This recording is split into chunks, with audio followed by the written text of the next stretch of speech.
warahmatullahi wabarakatuh. Waalaikumsalam warahmatullahi wabarakatuh. Baik, hari ini kita akan melakukan kegiatan praktik pembelajaran terbimbing siklus 2. Untuk pertanyaan pertama akan diberikan oleh Ibu Vera selaku dosen pembimbing lapangan. Untuk Ibu Vera dipersilakan. Baik, terima kasih Mbak Dewi. Gimana nih Mbak, untuk siklus 3 apa yang diperbaiki dari MPP?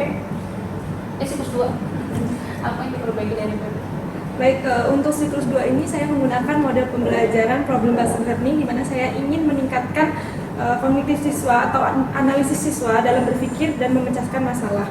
Nah, di sini asesmen yang saya gunakan asesmen kognitif siswa ya Bu. Di awal itu saya melakukan asesmen diagnostik dengan kognitif siswa, di mana asesmen kognitif siswa yang ini yang saya lakukan di awal itu di sini terdapat bahwasanya siswanya masih analisisnya rendah, sehingga perlu adanya peningkatan dengan model pembelajaran problem based learning. Nah, di problem based learning ini saya menggunakan dua LKM yang berbeda, di mana ada kode A dan kode B.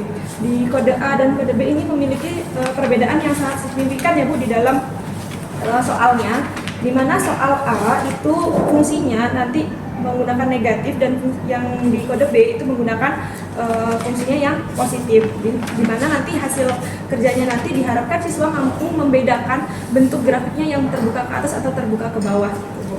Kemudian di siklus 2 ini saya ingin membuat siswa itu bisa membuat grafik secara manual gitu Bu, dari menentukan titik potong sumbu X-nya, titik potong sumbu Y-nya, nilai diskriminannya, titik puncaknya gitu. Kemudian nanti saya berharap ketika siswa mau maju itu supaya kelasnya kondusif, siswa itu di spin Bu. Jadi di spin nanti siswanya di antara kelompok ganjil saya bagi kelompok ganjil dengan kode A, kelompok genap dengan kode B.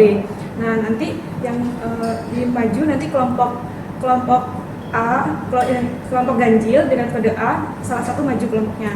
Terus dengan kelompok genap kode B, itu salah satu juga maju. Nah, yang nggak maju itu mengomentari apa yang maju gitu. Jadi nanti saya kasih pertanyaan yang digulung kemarin gitu. Saya kasih pertanyaannya, saya gulung itu, kemudian nanti mereka ngambil pertanyaan secara random. Artinya kan kalau secara random itu nanti mereka menanggapinya lebih ini ya, lebih bagus gitu menanggapinya, karena mereka kan tidak tahu apa yang bakal nanti saya tanggapi gitu. Nah, nanti mereka menanggapi pertanyaan itu di sini.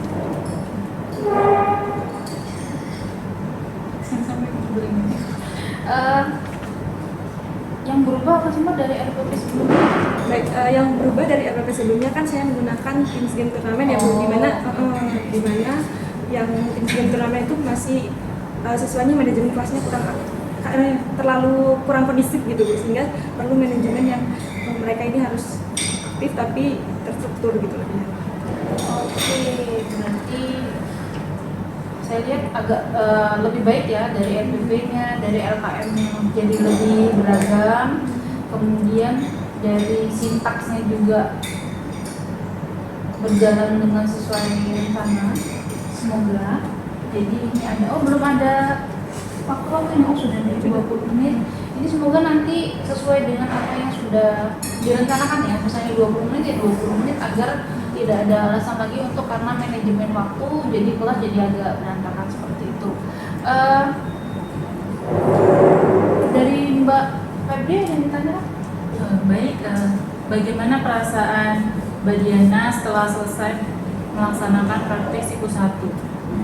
Baik, perasaan saya setelah melakukan praktik siklus 1, saya mendapatkan banyak pembelajaran di siklus 1, di mana saya berharap di siklus 2 ini agar lebih baik dibanding di siklus 1. Baik, hal apa saja yang menjadi kendala dalam proses siklus 1? Oke, kalau kendala di siklus 1 kemarin itu tentang manajemen waktu dan kondisi siswa yang kurang kondusif gitu, di mana saya mau merubah di sini agar lebih kondusif dan terstruktur. Baik. Apakah Anda yakin dapat menjadi guru yang lebih baik? Saya yakin insya Allah saya bisa menjadi guru yang lebih baik karena saya akan melakukan pembelajaran dan perbaikan terus menerus. Baik, saya kembalikan ke moderator. Baik, terima kasih Ibu Vela dan juga Mbak Febri.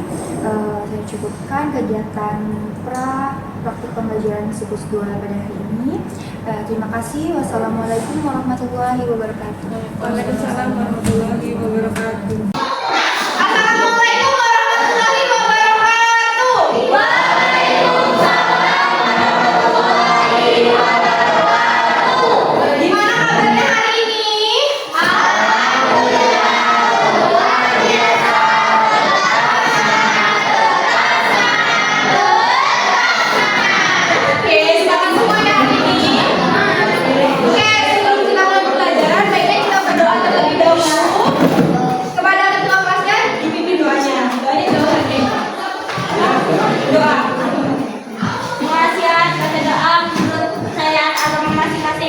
mulai.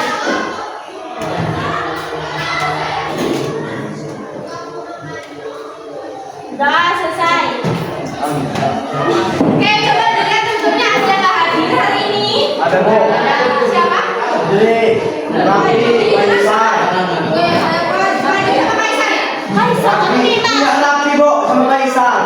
Oh, Raffi sama Kaisar. Raffi juga. Fajri. Saya Bu.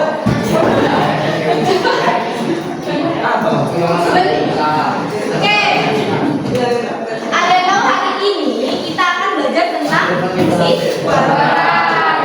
Fungsi kuadrat di kehidupan sehari-hari kemarin kita bahas tentang apa aja fungsi kuadrat? Tentang jembatan, apa lagi? Apa? Lemparan bola basket, apa lagi? Air mancur,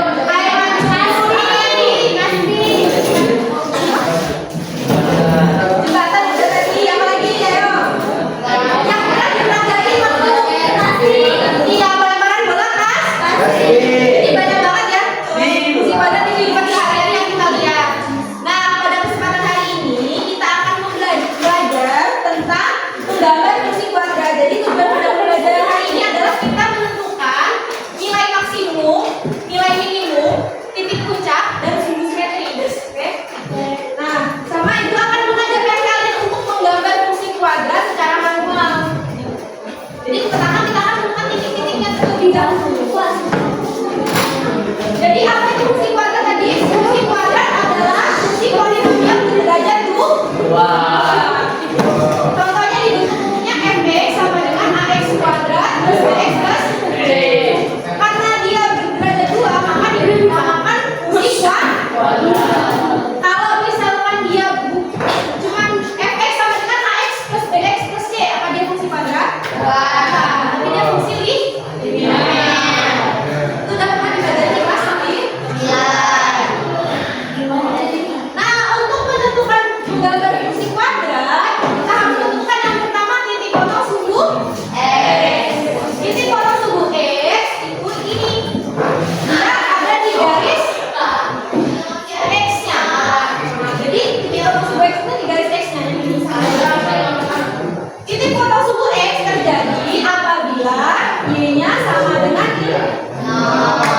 Jadi nilai x-nya ada, tapi nilai y-nya 0. Paham? Makanya titiknya di garis x. Nah, titik potong sumbu x bisa dicari menggunakan pemfaktoran atau rumus ABC. Nah, kemudian titik potong sumbu y. Titik potong sumbu y yang ini di garisnya y. Nah, kenapa di garis y? Karena x-nya sama dengan untuk mencari titik potong sumbu y itu nanti bentuk titiknya 0, c atau c-nya ini diganti dengan angka. Itu bisa dicari dengan fx sama dengan ax kuadrat plus bx plus c. Caranya tinggal x-nya sama dengan x-nya diganti 0, a-nya juga diganti 0, ditambah b kali 0 ditambah c-nya. Jadi baru nanti ketemu c-nya berapa. Oke, kemudian titik puncak. Titik puncak itu ada yang ke bawah, ada yang ke atas. Titik puncak atau titik balik. Nah, titik puncak itu terdiri dari dua komponen, yaitu ada sumbu simetri dan nilai maksimum. X-nya dari sumbu simetri, Y-nya dari nilai maksimum. Jangan terbalik. Pertama dari sumbu simetri dulu dengan rumus min B per 2A. Tadi ABC-nya dari sini. Kemudian nilai maksimumnya menggunakan rumus diskriminan per min A. Diskriminannya rumusnya apa? Ayo siapa yang tahu rumus diskriminan di pembelajaran sebelumnya? Ayo siapa yang bisa katakan rumus diskriminan? Apa? Bisa. Apa rumus diskriminan? B kuadrat. Apa tadi? B kuadrat. B kuadrat. B kuadrat. D per AC. Ya, jadi kalau misalkan D per 4 nanti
kemudian X2-nya dengan pemfaktoran atau dengan integrasi. Kemudian oke, dan sumbu simetrinya rumusnya apa tadi? Tim B per 2A. Nah, dibagi tadi X-nya carinya pakai sumbu simetri, Y-nya cari menggunakan nilai aksi.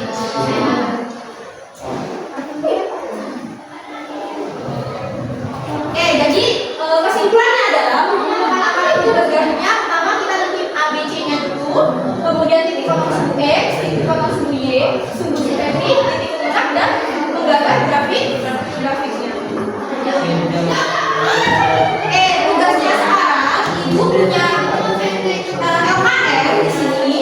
Ada dua jenis, ada tipe A dan tipe B. Jadi ibu akan membagi. Ini kelompoknya ada 6 kan? Jadi ibu membagi kelompok genap dan kelompok ganjil. Kelompok ganjil, kelompok 1, 3, dan 5 akan mendapat kode A, sedangkan kelompok 2, 4, dan 5 akan mendapat kode B.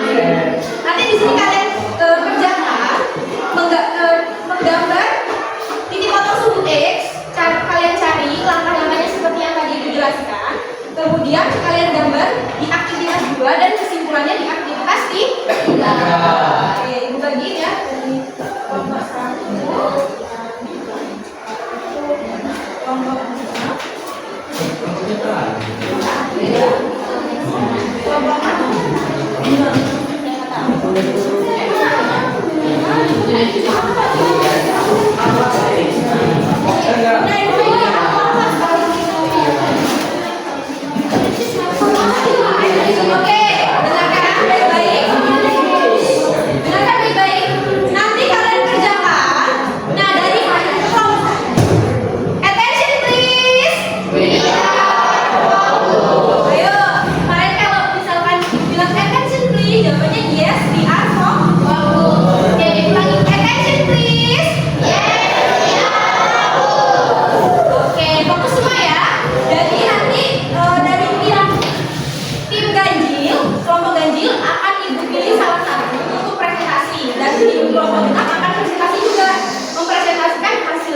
Silakan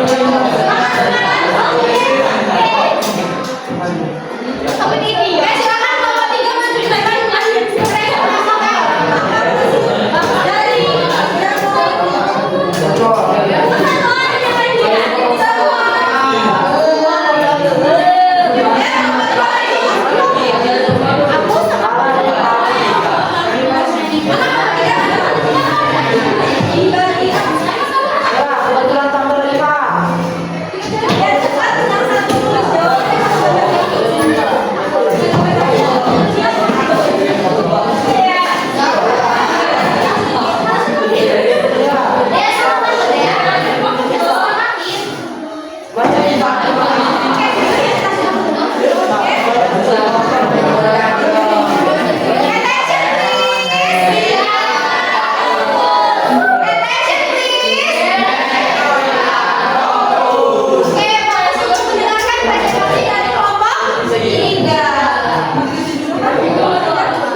Belum ah.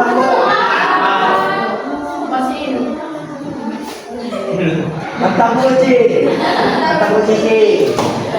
Siap terus kunci. Gimana sih?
Oke, di sini juga ya. 2,0 dan 4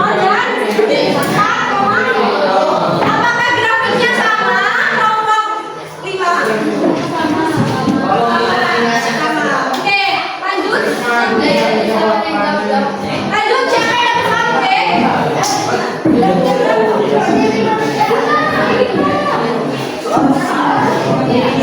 Siapa yang dapat B? Nomor 1. Silakan jawabannya. Berapa jawabannya? Ini titiknya ada di sini ya, 0,15. Apakah sama? Oke, lanjut. C sampai nomor 1. Berapa? Jawabannya sama. Tambah 1.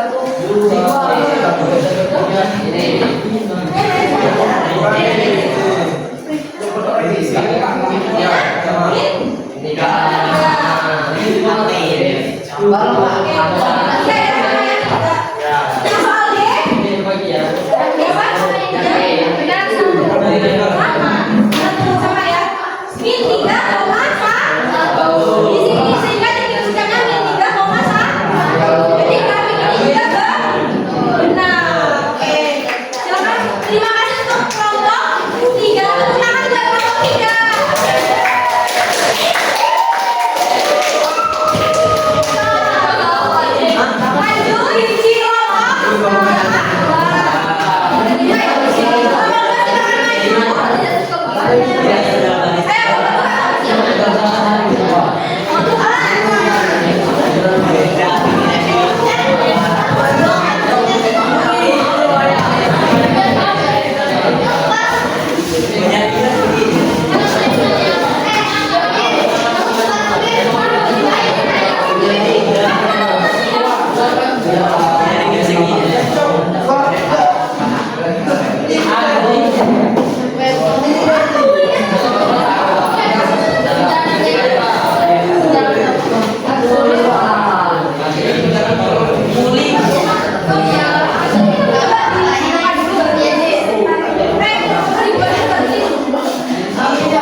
Lanjut, di kelompok.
Jadi grafik bentuk kurva atau parabola terjadi karena pangkat tertingginya adalah 2. Jika pangkat tertingginya 1, dinamakan fungsi linear.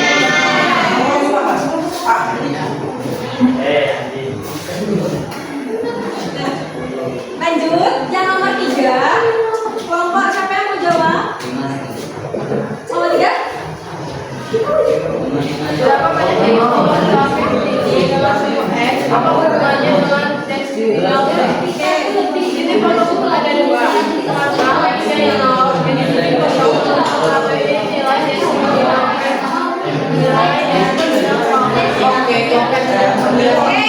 Jadi berapa banyak ini potong grafiknya? Ada 2. Apa hubungannya dengan nilai determinan? Grafik memotong sumbu X di 2 titik yaitu min 2,0 dan min 4,0. Karena diskriminannya lebih dari diskriminannya berapa? Mungkin soal 4. Sehingga dia memiliki 2 akar min. Jadi yang kalian tanyakan kemarin di pertemuan siklus pertama tadi kemarin, Bu apa sih fungsi diskriminannya? Ini fungsinya. Saya katakan dia di tipe Oke, pertanyaan terakhir. Boleh kelompok siapa yang mau jawab pertanyaan terakhir? Oke, kelompok 1 silakan dijawab.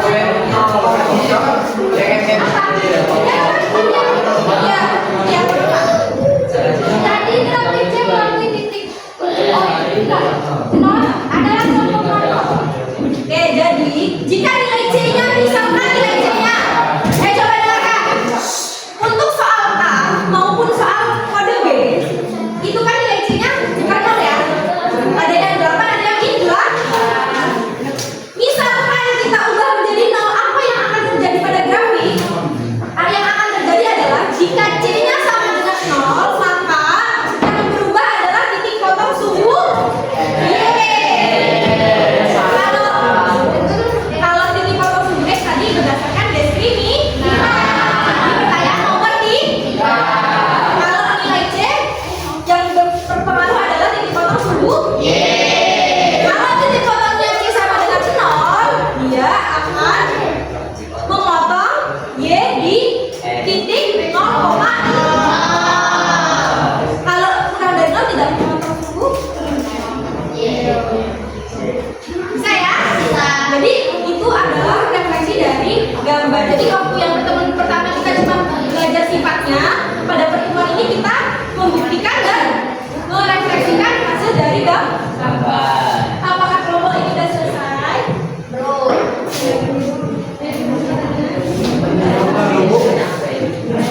Oke, sekarang kita coba dengerin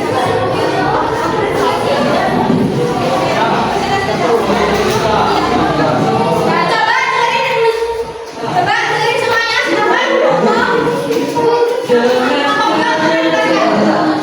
Oke, perhatiin semuanya. Jadi titik potong sumbu X adalah min 2. Min 2,0 dan min 4,0. Terus titik potong sumbu Y 0,8. Sumbu Fetrinya min 3. Sama nilai maksimumnya min 17. Titik paling atau titik puncak berada pada koordinat min 3, min 17. Oke, untuk pertanyaan soal A, siapa yang dapat? Apakah jawabannya sama? Sama. Ya, pertanyaan kenapa sama? Karena hasilnya dari faktoran. Karena dari faktoran yang kami dapatkan bahwa titik X-nya min 2 dan min 4,0. Oke, betul jawabannya. Oke, lanjut. Yang B, siapa yang dapat? Oke. Ya. Jawabannya sama atau tidak? Kenapa? Karena hasilnya 0,2. Oke, sama lanjut. Yang C. Sumbu simetrinya siapa yang dapat tadi kuncinya? Sama.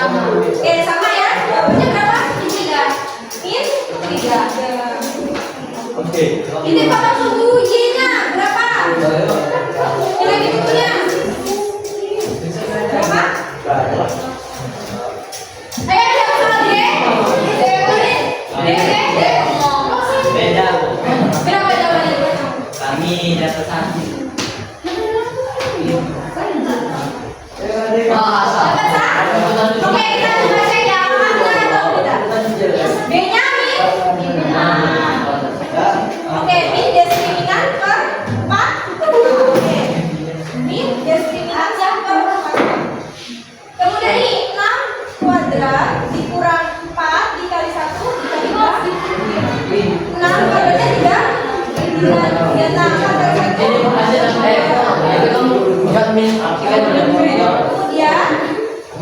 dibagi 4. Oke, ini 36 dikurang 32 berapa? 36 dikurang 32 berapa? 4. Kemudian 4 dikali satunya 4. Jadi hasilnya berapa? Itu bisa atau 1?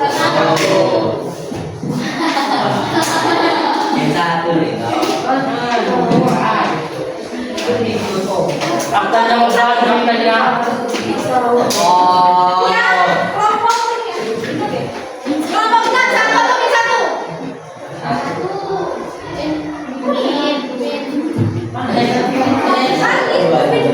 Coba.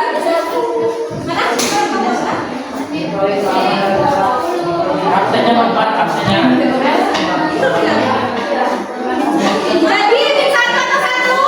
Min 1. Min 1 kalau min 2 dibagi 4 adalah min. Oke, berarti yang benar kelompok punya kelompok min 1 atau 1? 1 atau min 1? 1.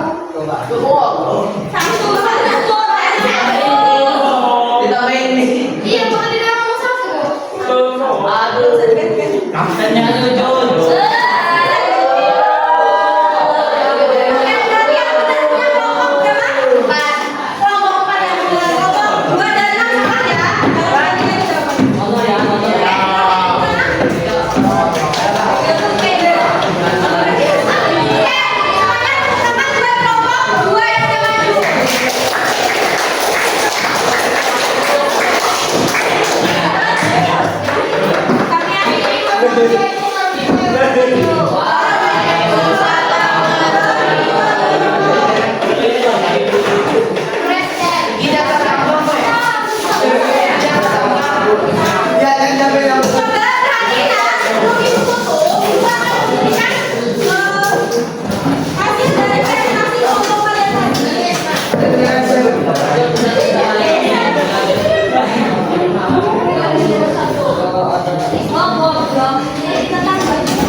Coba kalian perhatikan gambar grafik ini.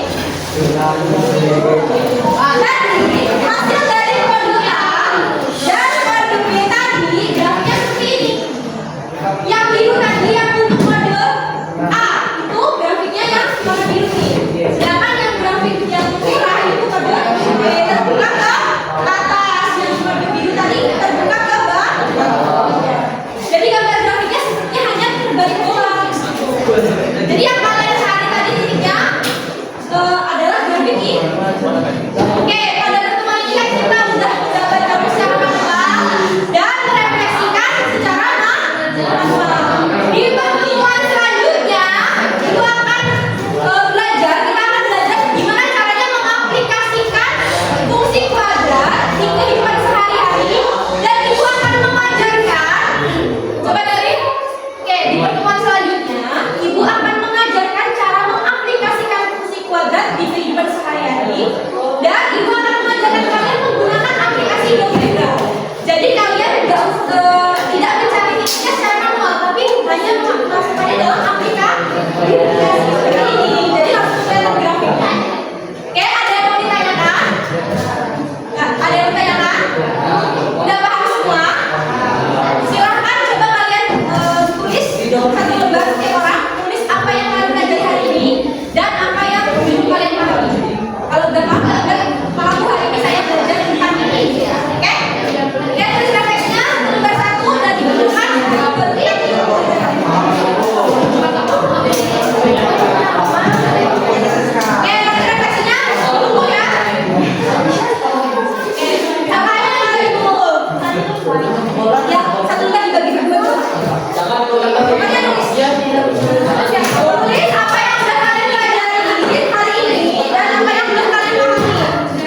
warahmatullahi wabarakatuh. Waalaikumsalam warahmatullahi wabarakatuh.